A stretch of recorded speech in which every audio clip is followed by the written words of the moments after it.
Hello students, welcome to your favorite channel Chemistry with Swati, and today we start carboxylic acid's physical and chemical properties. So physical properties, first physical state. किस physical state में carboxylic acid के member exist करेगी? Up to 9 carbon all exist in liquid state.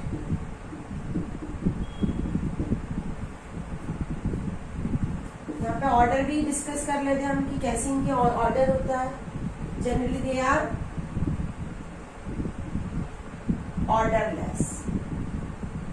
Odourless नहीं कह सकते हम, unpleasant smell कह सकते. Unpleasant smell. Up to 9 carbon क्या होंगे ये? Up to 9 carbon they all are liquid and they are unpleasant smell. Higher members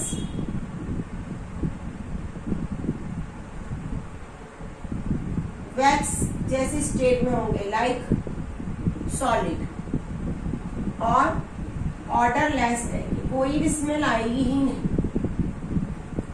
बेटा फिजिकल और केमिकल प्रॉपर्टी ही उतनी ही इंपॉर्टेंट है. दोनों से अलग अलग टाइप की क्वेश्चंस बनते हैं, तो हमको दोनों प्रॉपर्टी को अच्छे से स्टडी करना है. ऑर्गेनिक केमिस्ट्री में हर चीज को बहुत अच्छे से पढ़ो. हर एक लाइन से क्वेश्चन बन सकता है. ये खासियत है ऑर्गेनिक केमिस्ट्री की. फिजिकल में ये नहीं होता है. फिजिकल में निश्चित होता है कि हमारे पास न्यूमेरिकल है, पैटर्न है, उसी से क्वेश्चन आएगा, या कुछ लॉज है उसी से क्वेश्चन आएगा. यहाँ पे एक एक लाइन से एक एक क्वेश्चन बनने का आर्ट होता है ऑर्गेनिक केमिस्ट्री में. हमारे साथ हमेशा पढ़ते रहिए. मैं आपको छोटी छोटी ट्रिक्स बताती रहूंगी कि कैसे पढ़ना है. अब सेकंड है इनका बॉइलिंग पॉइंट, कि किस तरह से इनका बॉइलिंग पॉइंट वेरी करेगा. सेकंड है इनका बॉइलिंग पॉइंट. याद रखना इनका जो बॉइलिंग पॉइंट होता है, there boiling point is higher as compared to aldehyde, ketone and alcohol also. हम जनरली अभी तक मानते थे कि अल्कोहल का ही सबसे ज्यादा बॉइलिंग पॉइंट हाई होता है, पर ऐसा नहीं होता.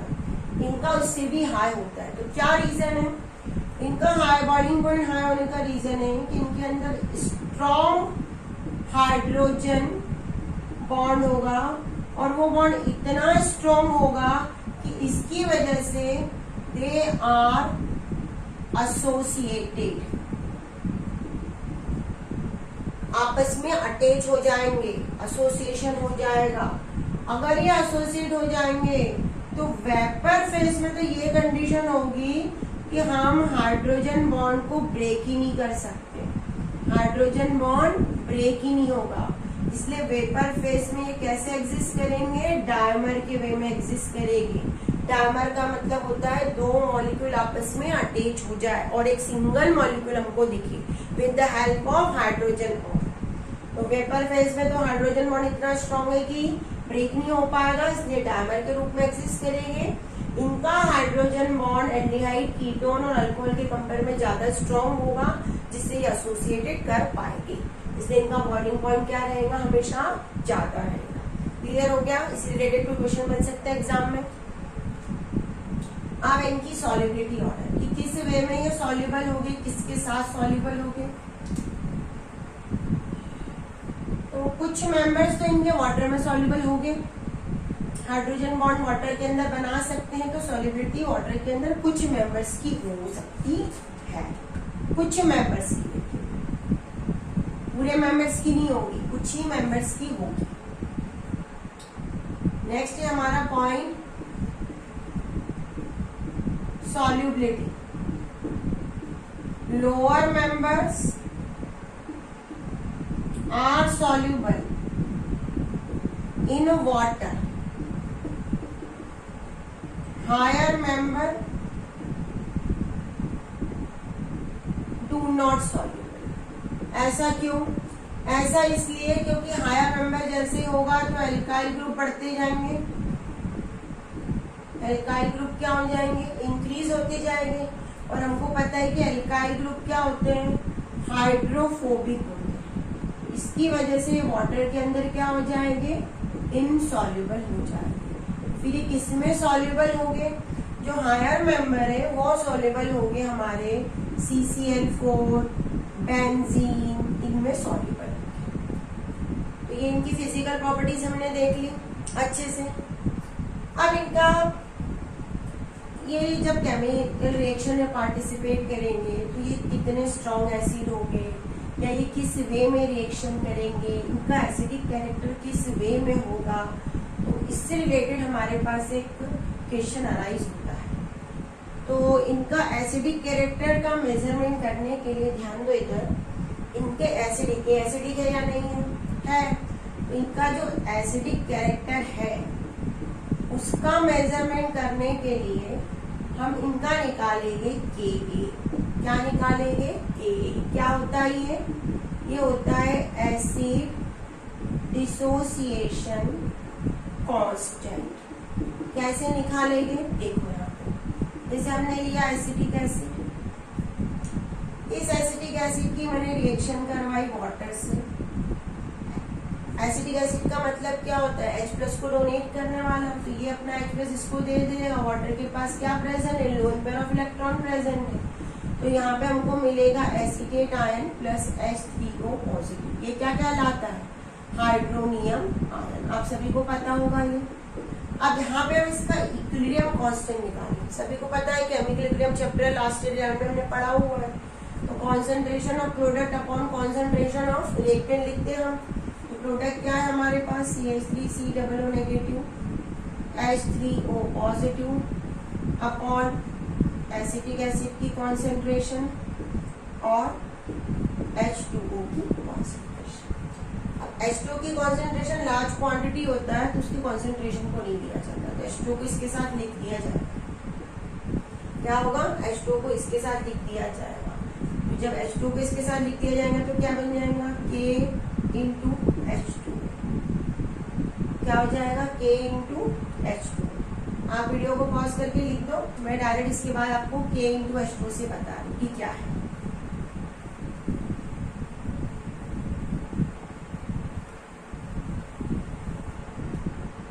ये जो हमारा K इंटू H2 ये किसके बराबर है, ये है एसीटेट आयन और H3O positive ion upon acetic acid की कॉन्सेंट्रेशन। ये कहलाता है Ka, एसिड डिसोसिएशन कांस्टेंट। सबको क्लियर, अच्छे से कर लो, लिख लो, क्लियर हो ही गया होगा। अब जो एसिड को एक्सप्रेशन करने का तरीका होता है एसिडिक कैरेक्टर के मेजरमेंट, उसको हम Ka में ना करके हम उसको मेजरमेंट करते हैं pKa में। किसमें मेजरमेंट करते हैं हम, pKa। pKa is equal to होता है माइनस लॉग Ka। आप इसकी कंपेयर कर सकते हैं pH is equal to minus log H positive ion. ये हमने पढ़ा था ऐसे लास्ट 11 में पढ़ा था उसी से। तो यहाँ पे pKa की वैल्यू जितनी ज्यादा होगी, याद रखना, एसिडिक कैरेक्टर उतना वीक होगा। यहाँ पे थोड़ा सा उल्टा काम है। जनरली हमारे माइंड में होता है कि pKa जितना ज्यादा एसिडिक कैरेक्टर उतना ज्यादा, तो ऐसा नहीं होता। pKa जितना ज्यादा एसिडिक कैरेक्टर उतना कम। ये आपको बहुत अच्छे से समझ लेना है। अब यहाँ पे ध्यान दो, जैसे हमने हमारे पास कुछ तरह के डिफरेंट टाइप के हमारे पास एसिड होते हैं। एक हम लोग कहते हैं स्ट्रॉन्ग एसिड क्या होता है, एक होता है हमारे पास मॉडरेट एसिड, उसके बाद होता है वीक एसिड, और कुछ ऐसे होते हैं वेरी वीक एसिड। तो इनमें हम किस वे में करेंगे, अगर हमारा pKa की वैल्यू लेस देन 1 है तो स्ट्रॉन्ग एसिड है। अगर pKa की वैल्यू हमको जी मिल रही है 1 से लेकर 5 के बीच में तो वो है मॉडरेट एसिड। अगर pKa की वैल्यू 5 से लेकर 15 तक है तो वो है वीक एसिड। और अगर pKa की वैल्यू 15 से ज्यादा है, क्या है, 15 से ज्यादा है, तो वो क्या कहलाएगा, वेरी वीक एसिड। ये पूरा चार्ट आप बना लो अच्छे से, ये इम्पोर्टेंट है, इसको नोट कर लीजिए।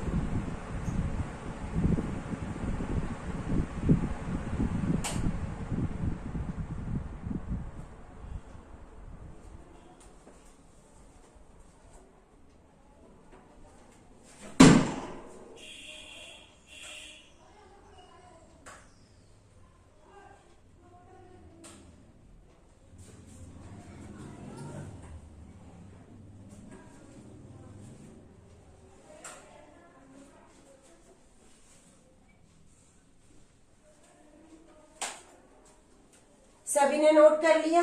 चलिए तो हम आगे बढ़ते हैं। अब हमारे पास हमने अल्कोहल भी पढ़ा है, हमने फिनॉल भी पढ़ा है और हम एसिड भी पढ़ा है। तो हमको ये फाइंड आउट करना है कि इन तीनों में कौन स्ट्रॉन्ग एसिड हो सकता है। तो हम यहाँ पे कंपैरेटिव स्टडी देख लेते हैं कि कार्बोक्सिलिक एसिड, अल्कोहल और फिनॉल कौन स्ट्रॉन्ग एसिड कहला सकता है, कौन सा अच्छा एसिडिक कैरेक्टर शो करेगा। क्या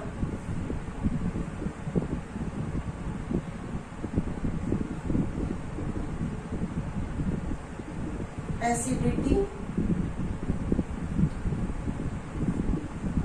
carboxylic acid, alcohol and phenol, acidic strength in सब में किसकी ज्यादा हो। तो कार्बोक्सिलिक एसिड में RCOOH बनाते हैं हम, फिनॉल में हम लिखते हैं ROH, और अल्कोहल में और फिनॉल में होता है हमारा। अब पहले हम कार्बोक्सिलिक एसिड और अल्कोहल की बात कर लेते हैं। तीनों में हमको निकालना है तो हम पहले दोनों को चूज करते हैं। यहाँ पे ये देखो R क्या है, एल्काइल ग्रुप है। अगर ये H को निकालता है तो क्या बनेगा, ये बनेगा, ये निकालेगा तो क्या बनेगा। तो यहाँ पे कोई रेजोनेंस हो सकता है क्या, यहाँ पे तो भी रेजोनेंस स्ट्रक्चर हो सकता है। ये ऑक्सीजन इधर आ गया, ये ऑक्सीजन के इलेक्ट्रॉन इधर आ गए, ये इलेक्ट्रॉन ऐसे चले, इसका रेजोनेंस स्ट्रक्चर बना। इसमें ऐसा कुछ नहीं होता है। तो अल्कोहल और कार्बोक्सिलिक एसिड में स्ट्रॉन्ग कौन है, एसिडिक कैरेक्टर कौन शो करेगा, कार्बोक्सिलिक एसिड। क्या बताया मैंने ये बताया कि अल्कोहल में अगर H को हम डोनेट करें तो RO पॉजिटिव बनेगा, एल्कोक्साइड आयन। एल्कोक्साइड आयन कोई भी रेजोनेंस शो नहीं कर सकता, it doesn't show any resonance. ये रेजोनेंस शो कर सकता है। अगर ये रेजोनेंस यहाँ पे लिखा समझ में नहीं आ रहा है तो मैं इसको अलग से लिख के बता दे रही हूँ, ध्यान दो इधर कि कैसे ये रेजोनेंस शो करेगा। RC≡OH, ये है H को निकाला, डोनेट किया H प्लस में, तो क्या बना, ये बना कार्बोक्सिलिक आयन। ये कार्बोक्सिलिक आयन में रेजोनेंस हो सकता है, ये इलेक्ट्रॉन यहाँ आ सकते हैं और ये कार्बोनिल का इलेक्ट्रॉन यहाँ आ सकते हैं। इससे क्या बनेगा, RC इधर O नेगेटिव और इधर। इसमें ऐसा कुछ भी नहीं है, इसलिए कार्बोक्सिलिक एसिड क्या रहेगा, स्ट्रॉन्ग रहेगा एज कम्पेयर टू अल्कोहल। अब हम बात करते हैं फिनॉल की कि फिनॉल में कौन होगा स्ट्रॉन्ग एसिड और क्यों होगा, उसको भी चेक कर लेते हैं हम। ध्यान दो इधर, RC≡OH ये है। अगर इसका डिसोसिएशन इसमें H प्लस को डोनेट किया तो क्या होगा, ध्यान दो, ये H प्लस हुआ। अब ये जो नेगेटिव चार्ज है, ये नेगेटिव चार्ज इक्वली दोनों ऑक्सीजन पे आ सकता है 1/1 रेजोनेंस से। कैसे, ये इधर नेगेटिव चार्ज के इलेक्ट्रॉन इधर शिफ्ट होगा तो यहाँ पे डबल के इलेक्ट्रॉन ऐसे चलेंगे, तो यहाँ पे आ गया वो नेगेटिव ऊपर और यहाँ पे आ गया। तो मतलब जो नेगेटिव चार्ज है वो कहाँ डिस्पर्स हुआ, negative charge equally distributed on more electronegative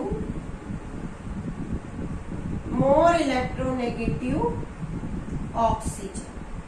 ये याद रखना कि कार्बोक्सिलेट आयन में नेगेटिव चार्ज इक्वली डिस्ट्रीब्यूटेड हो सकता है मोर इलेक्ट्रोनेगेटिव ऑक्सीजन पे रेजोनेंस स्ट्रक्चर से। ये क्या कहलाएगा इसका रेजोनेंस फर्स्ट, और ये क्या कहलाएगा रेजोनेंस सेकंड। दो स्ट्रक्चर बने रेजोनेंस के, पर दोनों में नेगेटिव चार्ज जो है हमारा वो दोनों ऑक्सीजन पर ही।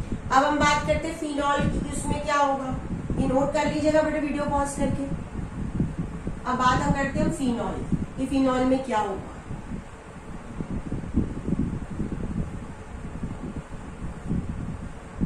हमारा फिनॉल है, ये फिनॉल क्या बनाएगा, ये फिनॉल बनाएगा phenoxide ion, O negative plus H यहाँ पे निकल गया। अब ये नेगेटिव चार्ज इक्वली डिस्ट्रीब्यूट यहाँ पे रिंग में आ सकता है, बिल्कुल आ सकता है। इसका एक मैं रेजोनेंस स्ट्रक्चर यहाँ पे बना रही हूँ, आप ध्यान दो। अगर ये रिंग पे आ गया तो यहाँ पे ओ आ गया, इधर पॉजिटिव और ये इधर नेगेटिव। तो यहाँ पे नेगेटिव चार्ज तो डिस्पर्स हुआ, लेकिन किस में हुआ, कार्बन और ऑक्सीजन के बीच में। यहाँ पे ऑक्सीजन पे था, यहाँ पे क्या आ गया कार्बन पे। तो फिनॉल में नेगेटिव चार्ज हमारा कहाँ कहाँ डिस्ट्रीब्यूट होगा, नेगेटिव चार्ज डिस्ट्रीब्यूटेड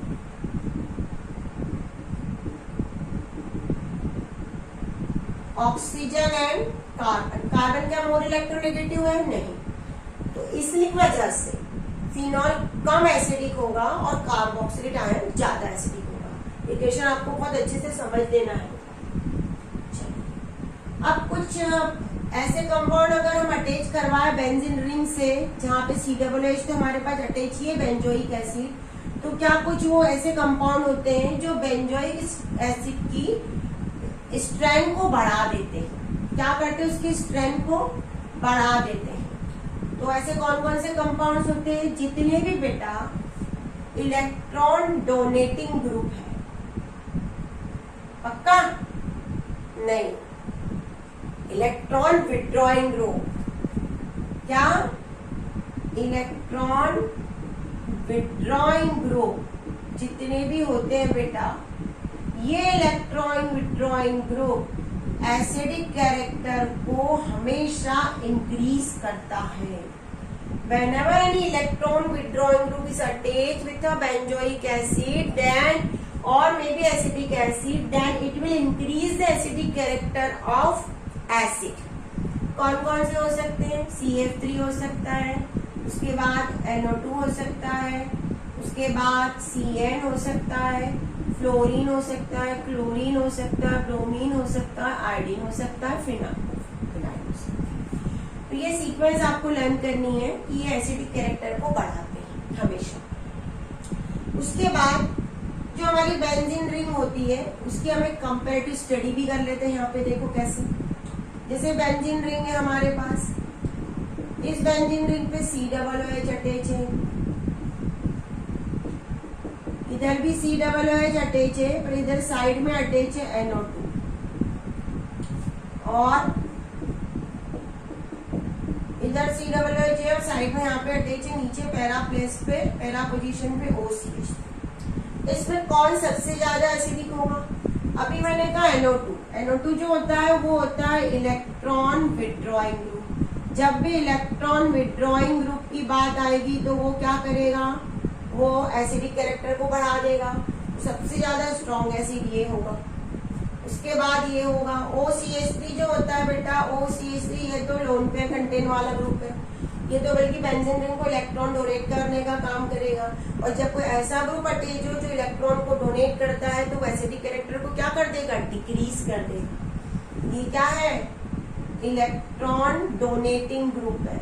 और इलेक्ट्रॉन डोनेटिंग ग्रुप अगर अटैच है तो एसिडिक कैरेक्टर क्या हो जाएगा, एसिडिक कैरेक्टर डिक्रीज हो जाएगा। आपको ये याद रखना है अच्छे से।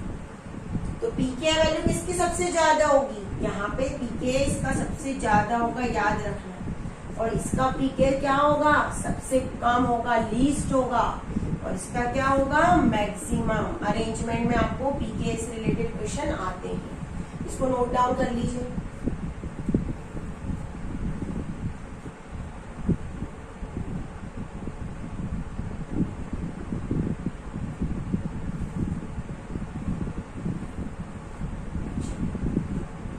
सब नोट डाउन कर लिया सबने?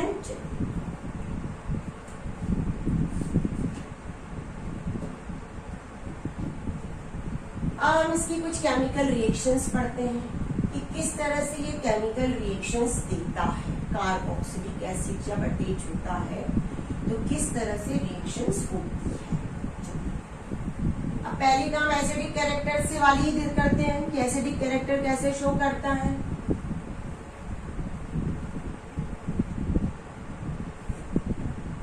Chemical properties. First reaction with metal. Metal से कैसी रिएक्शन देगा ये ध्यान दो। जो हमारा एसिटिक एसिड है इसकी सोडियम मेटल से हमने रिएक्शन करवाई तो यहाँ पे H निकल जाएगा, उसकी प्लेस पे क्या आ जाएगा, Na आ जाएगा, CH3COONA plus H2, sodium salt of acetic acid. यहाँ पे H प्लस निकला मतलब एसिडिक कैरेक्टर शो किया। दूसरी है रिएक्शन विद एल्कली। कोई एल्कली से रिएक्शन की इसने या बेस से रिएक्शन की, NO से रिएक्शन करेगा तो सॉल्ट बनेगा। ये क्या है एसिड, ये क्या है base, acid plus base salt plus water तो CH3COONA प्लस H2, ये भी बना sodium salt of acetic acid. और दूसरी रिएक्शन है इसकी सोडियम कार्बोनेट। तीसरी रिएक्शन है सोडियम कार्बोनेट और सोडियम बाइकार्बोनेट से कैसे रिएक्शन देगा। ध्यान दो इधर आप लोग, किस वे में ये रिएक्शन देगा हमको ये समझना है। थर्ड है reaction with Na2CO3 and NaHCO3। ये जैसे एसिटिक एसिड है इसकी रिएक्शन करवाई मैंने Na2CO3 से तो यहाँ पे हमको मिलेगा CH3COONA plus CO2 plus H2। Carbon dioxide gas evolve होगी। अगर इसी की NaHCO3 से रिएक्शन करवाए तब भी प्रोडक्ट यही है, सिर्फ रिएक्शन को बैलेंस आपको करना पड़ेगा जो मैं नहीं कर रही। तो ये वाली जो रिएक्शन है ये किसी कार्बोक्सिल ग्रुप के डिटेक्शन में भी यूज की जाती है। डिटेक्शन ऑफ कार्बोक्सिल ग्रुप, आपको ये याद रखना है कि कार्बोक्सिल ग्रुप के डिटेक्शन में भी इस रिएक्शन का यूज किया जाता है। इसको नोट कर लीजिए अच्छे से। यहाँ पे जब हम टेस्ट ट्यूब में एसिड लेंगे उसके अंदर सोडियम कार्बोनेट डालेंगे तो हमको F के साथ गैस निकलेगी जो कि CO2 होगी बबल्स के वे। इसको नोट कर लीजिए अच्छे से।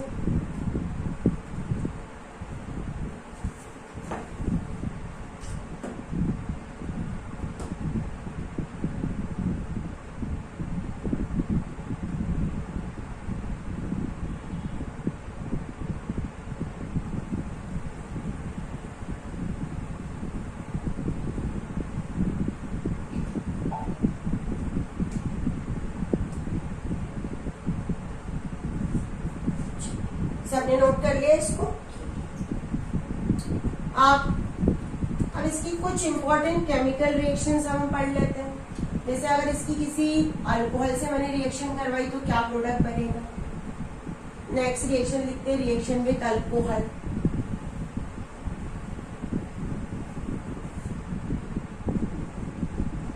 Reaction with alcohol. Acetic acid लिया, इसकी रिएक्शन करवाई C2H5OH से एसिडिक मीडियम में रिवर्सिबल रिएक्शन हो सकती है। तो जब ये रिएक्शन होती है तो इससे हमको हमेशा मिलता है एस्टर। क्या मिलता है एस्टर। ये है एक एस्टर, इसका नाम क्या है इथाइल इथेनोएट। याद रखें इसको जनरली इस रिएक्शन को एस्टरिफिकेशन भी बोला जाता है। इसको क्या बोला जाता है एस्टरिफिकेशन भी बोला जाता है। ये थर्ड इक्वेशन है। Fourth on heating. अब हमने यहाँ पे एसिडिक एसिड के दो मॉलिक्यूल ले लिए, ध्यान दो इधर।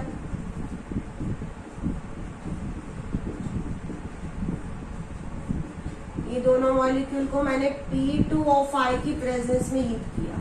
P2O5 क्या होता है? P2O5 का मतलब होता है फॉस्फोरस पेंटाऑक्साइड, और ये यूज किया जाता है डिहाइड्रेटिंग एजेंट। क्या यूज किया जाता है? डिहाइड्रेटिंग एजेंट के वे में यूज किया जाता है। तो ये क्या करेगा? वाटर मॉलिक्यूल को यहाँ से एलिमिनेट कर देगा। जब वाटर मॉलिक्यूल एलिमिनेट होगा तो प्रोडक्ट क्या बनेगा देखना, how the product is form.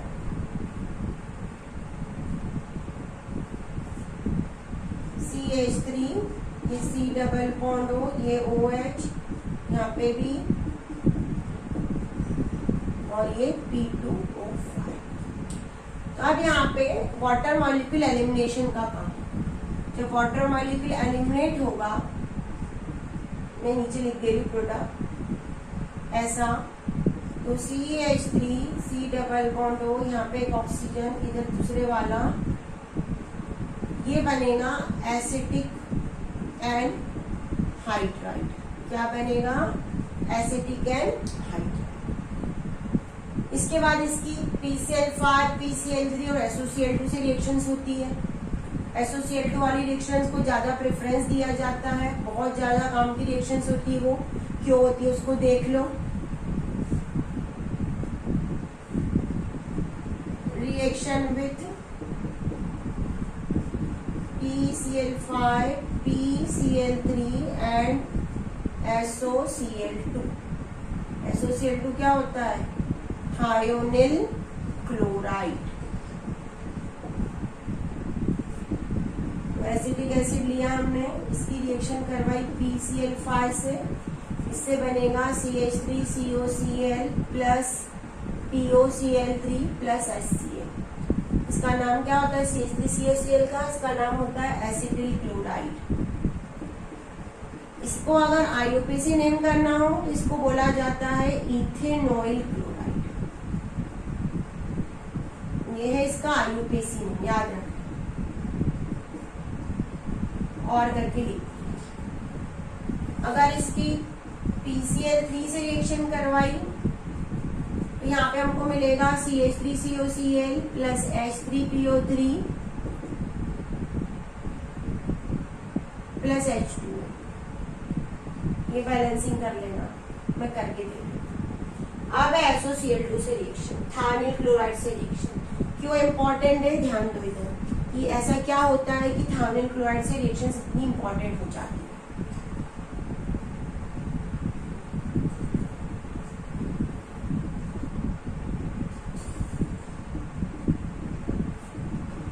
इसकी जब थायनिल क्लोराइड से रिएक्शन होगी तो यहाँ पे हमको मिलेगा CH3COCl plus SO2 plus HCl। ये जो SO2 है वो गैस है और HCl भी हमको गैसियस फॉर्म में मिलेगा।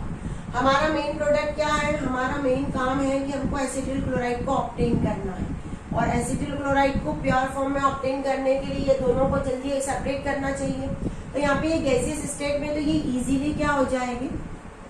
एस्केप हो जाएगी, यहाँ से गैस के रूप में निकल जाएगी। इसीलिए इस रिएक्शन को क्या किया जाता है? ज्यादा प्रेफरेंस दिया जाता है। याद सब रिएक्शंस को पैरेलली बेटा वीडियो को पॉज करके नोट करते जाइए, आपको प्रैक्टिस करना है। मैंने कल भी बोला आपको हर एक रिएक्शंस को नोट करते जाना है और आपको लिख लिख के लर्न करना है। उसमें रिएक्टेंट और प्रोडक्ट के नेम होने चाहिए। अब इसकी एक और रिएक्शन है अमोनिया से रिएक्शन, बहुत इंपॉर्टेंट है, वो भी देखते हैं हम। रिएक्शन विथ अमोनिया क्या है? देखो CH3COOH प्लस NH3, इससे बनेगा CH3COONH4। इसको बोला जाता है अमोनियम एसीटेट। ये जो अमोनियम एसीटेट होता है ये बहुत ज्यादा अनस्टेबल होता है। ये तुरंत ही इसको हीट किया जाता है और टूट जाता है और कन्वर्ट हो जाता है CH3CONH2 में। इसका नाम क्या है? एसीटामाइड। इसका नाम क्या है? एसीटामाइड। अगर हमने यहाँ पे C6H5COOH बेंजोइक एसिड लिया और अमोनिया की रिएक्शन करवाई तो उससे C6H5COONH4, इसको हम लिखेंगे अमोनियम बेंजोएट। क्या लिखेंगे? Ammonium benzoate. ये अमोनियम बेंजोएट भी टूटेगा और ये कन्वर्ट हो जाएगा C6H5CONH2। इसका नाम होता है बेंजामाइड। नोट करते जाइएगा।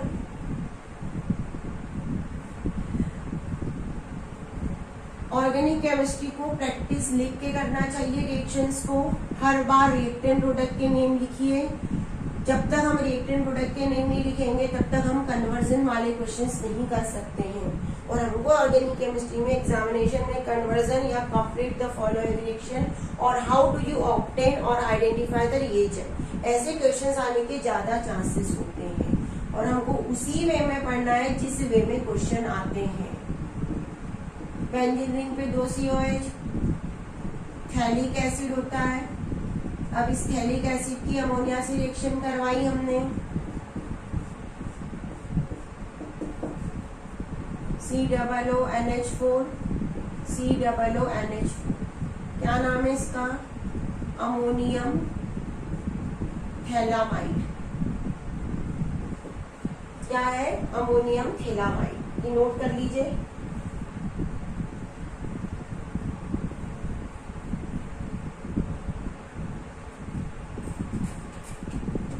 ऊपर लिख के दे रही हूँ रिएक्शंस, क्योंकि इसके नीचे और 2-3 स्टेप्स है तो हमको पूरी रिएक्शन से साथ एक ही वे में समझनी चाहिए कि किस वे में आएगी एग्जाम में।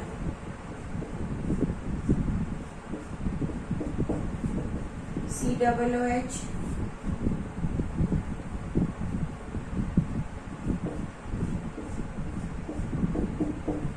ये हमारा थैलिक एसिड है।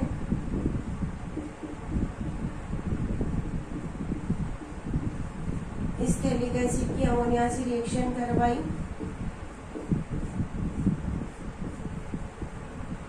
इससे बनेगा COONH4, यहाँ पे बनेगा COONH4। ये अमोनियम थैलेमाइड, इसको हम हीट करेंगे।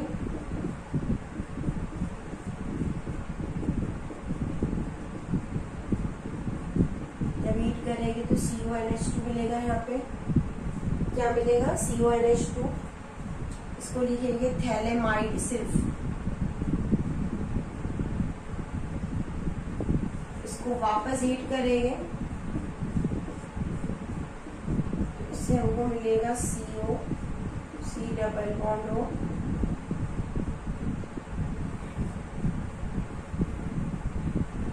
ध्यान देना इधर।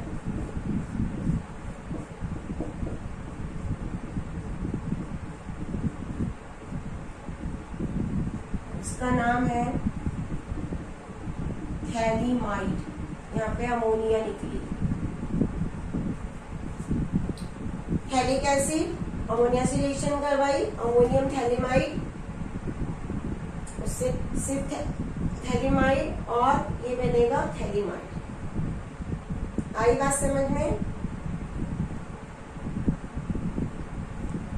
इसको अमोनियम थैलीमाइड ना करके उसको इंटरमीडिएट मान लो तो आपको ज्यादा अच्छा रहेगा, कंफ्यूजन नहीं होगा। उसका नाम ही मत करो, क्योंकि आप बार बार रिएक्शन के नेम रखो, इस इंटरमीडिएट के नाम नहीं लेना तो भी एग्जाम में चलता है। कभी भी इंटरमीडिएट के नाम एग्जाम में आते ही नहीं।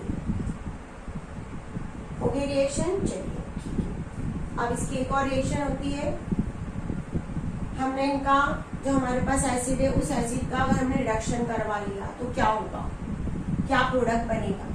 तो नेक्स्ट हमारी रिएक्शन से केमिकल में रिडक्शन, कार्बोक्सिलिक एसिड के रिडक्शन से क्या बनेगा हमारे पास?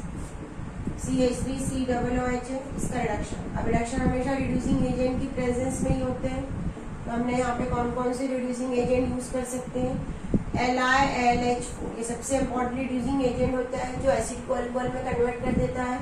दूसरा होता है B2H6, इसका यूज भी यहाँ पे हम कर सकते हैं। LAH लिया मैंने, ये हमारा एसिटिक एसिड है। इस एसिटिक एसिड से CH3CH2OH क्या बना? इथेनॉल। रिडक्शन से। उसके बाद होता है डीकार्बोक्सिलेशन। डीकार्बोक्सिलेशन का मीनिंग शायद पता हो आप लोगों को, और नहीं पता तो मैं आपको यहाँ पे बता रही हूँ कि डीकार्बोक्सिलेशन का मतलब होता है CO2 का रिमूवल। किसी और कंपाउंड के वे में CO2 निकल सकती है, डायरेक्ट भी निकल सकती है। तो हम यहाँ पे लेंगे sodium salt of acetic acid, इसकी रिएक्शन करवाएंगे NaOH और CaO का मिक्सचर। जो NaOH और CaO का मिक्सचर होता है 3:1, वो कहलाता है सोडा लाइम। और इसके साथ हम sodium salt of acetic acid को हीट करेंगे। जब इसके साथ इसको हीट करेंगे तो यहाँ पे हमको हाइड्रोकार्बन मिलेगा। CH4 जो वाला पार्ट है, ये CH3 वाला जो पार्ट है, ये कन्वर्ट हो जाएगा हाइड्रोकार्बन, और ये वाले जो कंपाउंड है ये बना लेंगे Na2CO3। क्या बनेगा यहाँ पे? Na2CO3। तो मीथेन बन गया यहाँ पे। इसके बाद इसका हेलोजिनेशन होता है। किस वे में हेलोजिनेशन होता है ये भी देख लीजिए आप।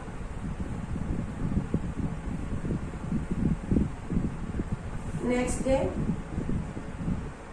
हेलोजिनेशन। हेलोजिनेशन में ब्रोमिनेशन भी करवा सकते हैं हम, और क्लोरीनेशन भी करवा सकते हैं। इसको एक साइंटिस्ट ने सर्च किया था, हेल वेल हॉर्ड जेलेंस्की रिएक्शन भी बोला जाता है। एक साइंटिस्ट के नेम पे ये रिएक्शन है क्योंकि उसने इसकी सर्च की थी। हेल वेल हॉर्ड जेलेंस्की रिएक्शन से नाम से भी कई बार एग्जाम में नेम रिएक्शन में पूछी जाती है। यहाँ पे हम क्या करेंगे, हम कोई भी एसिड लेंगे, उस एसिड का क्लोरीनेशन करवाया मैंने रेड फॉस्फोरस की प्रेजेंस में। हमेशा याद रखना, हेलोजिनेशन कब भी होगा तो हमें किसकी प्रेजेंस में होगा? रेड फॉस्फोरस की प्रेजेंस में होगा, और कुछ अमाउंट वाटर का भी लेना पड़ेगा। इससे क्या बनेगा? इससे आपको एक चीज और है, मैं थोड़ा सा कंपाउंड चेंज कर दे रही हूँ यहाँ पे, रिएजेंट जो है चेंज कर दे रही हूँ, रिएक्टेंट, तो आपको समझ में आएगा कि मैंने ऐसा क्यों किया। यहाँ पे जो भी अटैचमेंट होने वाला है वो अल्फा कार्बन पे ही होगा। ये जो रिएक्शन है वो कहाँ पे अटैचमेंट करेगी? अल्फा कार्बन पे ही अटैचमेंट होगा। COOH से फर्स्ट कार्बन ही अल्फा होता है, इसका नाम होगा alpha chloro propanoic acid. Beta पे नहीं होगा हमेशा अटैचमेंट, इसीलिए मैंने चेन को बढ़ा दिया कि अल्फा बीटा आपको क्लियर दिखे। अब इसके बाद जो हमारा बेंजोइक एसिड होता है, वो benzoic acid electrophilic substitution reactions भी देता है।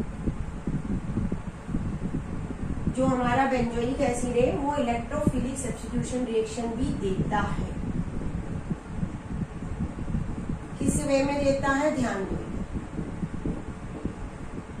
जो COOH ग्रुप होता है बेटा, वो होता है मेटा डीएक्टिवेटिंग ग्रुप। ये मेटा पे ही अटैचमेंट करवाने के लिए जगह देता है। एल्डिहाइड वाले चैप्टर में भी मैंने कहा था, बेंजील्डिहाइड में भी क्यों मेटा है, ये भी मेटा ही करेगा। हम इसका पहले फर्स्ट करवाएंगे हेलोजिनेशन। फर्स्ट हम क्या करवाएंगे? इसका हेलोजिनेशन करवाएंगे। ये क्या है हमारा? Benzoic acid. हर जगह रिएक्टेंट प्रोडक्ट के नाम लिखना जरूरी है। क्लोरीनेशन करवाया, FeCl3 की प्रेजेंस में होगा। इससे आने वाला जो Cl है वो कहाँ अटैच होगा? वो अटैच होगा मेटा पे। तो इसका नाम क्या होगा? Meta chloro benzoic acid. इसका नाम होगा मेटा क्लोरो बेंजोइक एसिड। उसके बाद सेकेंड है नाइट्रेशन। सेकेंड क्या है इसका? नाइट्रेशन।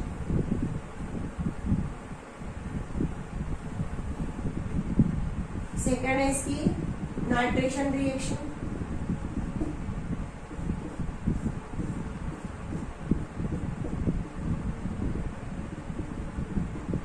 ये हमारा बेंजोइक एसिड। बिल्कुल आपको हर रिएक्टेंट प्रोडक्ट क्लियर दिखना चाहिए और नाम भी क्लियर दिखना चाहिए, तभी रिएक्शन लिखो।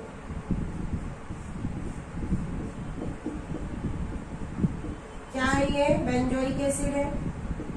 अब इस बेंजोइक एसिड का HNO3 से रिएक्शन करवाया। नाइट्रेशन हमेशा H2SO4 की प्रेजेंस में ही होता है, उसके बिना हो ही नहीं सकता है। यहाँ पे जो प्रोडक्ट बनने वाला है वहां पे NO2 कहाँ जाएगा? मेटा पे जाएगा। COOH वैसे के वैसे। इसका नाम क्या होगा, मेटा नाइट्रोबेंजोइक एसिड। चलिए उसके बाद सल्फोनेशन भी करेगा, ये बिल्कुल करेगा।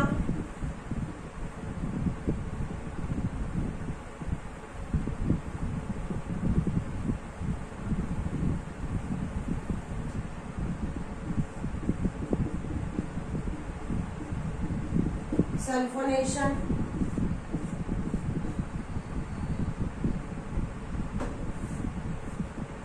एसिड ऐसा लिखूं कि आपको अच्छे से समझ में आ जाए कि क्या लिखा है। केमिस्ट्री में इक्वेशन बहुत अच्छी होती है, ऑर्गेनिक केमिस्ट्री बहुत इजी है, पर हम उसको पढ़ते नहीं है। हम उसको क्या मान लिया है, बहुत ज्यादा डिफिकल्ट मान लेते हैं, बहुत कठिन है। कठिन कुछ भी नहीं है, हम नहीं पढ़ते बराबर, इसलिए प्रॉब्लम। ऑर्गेनिक केमिस्ट्री जितना इजी फिजिकल भी है और नॉन भी है। बेंजोइक एसिड की H2SO4 से रिएक्शन करवाई हमने यहाँ पे, ये अटैच हुआ SO3H, इसका नाम है मेटा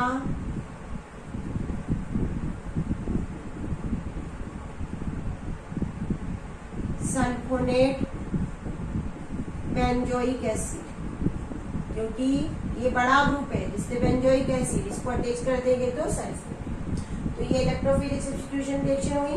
अब एक फ्रीडल-क्राफ्ट रिएक्शन है हमारे पास, जो हर बार हमने पढ़ी है कि हर बार हर कोई कंपाउंड हो, फिनॉल हो, क्लोरोबेंजीन हो, एल्डिहाइड हो, हर किसी में हमने कहा है कि फ्रीडल-क्राफ्ट रिएक्शन होगी।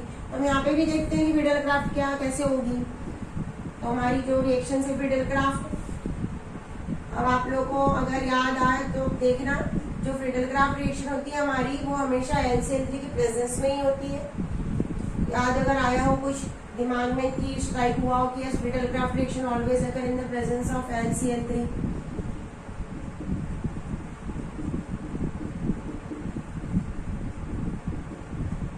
ये रिएक्शन हमेशा LCl3 की प्रेजेंस में होती है। और जो हमारा COOH ग्रुप होता है, मैंने कहा वो मेटा डीएक्टिवेटिंग ग्रुप है।